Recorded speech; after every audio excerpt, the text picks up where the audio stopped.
Hello everybody. In this episode of my vlog, I'm going to talk a little bit about how I discovered digital art, and I'm going to show you a few of my first digital paintings. So the first experience I can recall working with digital art was this toy that my parents had got me. It was a VTech drawing tablet, and basically it hooked up to your VCR or something like that, and you could draw on it. It kind of was really limited to what you could do. It was like a little less sophisticated than Microsoft Paint. But you could do some kind of cool digital art stuff with it, and I really liked it. Uh, After that, I ended up getting a Super Nintendo, and one of the games for Super Nintendo is called Mario Paint. It came with a mouse and a mouse pad, and basically the purpose of the game was to make art, the same kind of art that you would see in video games, but it expanded to some other things like composing music, and there were some games you could play on it.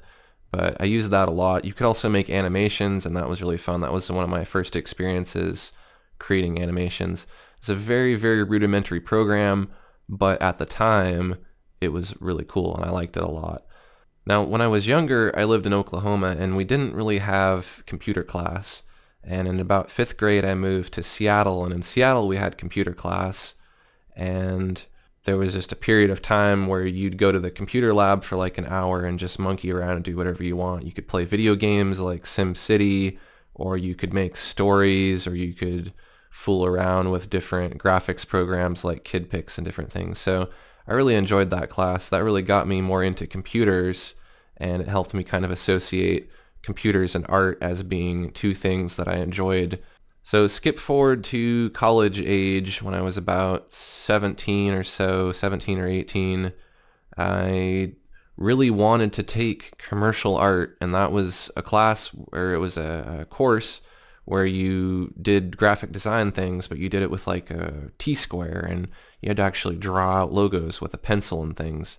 For some reason, I thought that that's what I wanted to do, and I thought that the idea of doing design and art on a computer professionally was kind of a silly idea. So for some reason, I did not want to take the graphic design course, and I didn't, and I really regret that because soon thereafter, I ended up dropping out of the commercial design course, and look at me now. I can use Photoshop in my sleep. So, it's kind of funny how that worked out. But anyways, moving forward a little more after college, I wanted to get back into doing art, and I still wanted to do traditional art. Wasn't quite into digital yet, so I was doing a lot of drawings in ink and colored pencil, and I was experimenting a little bit with Photoshop and coloring my ink drawings and doing different effects to them.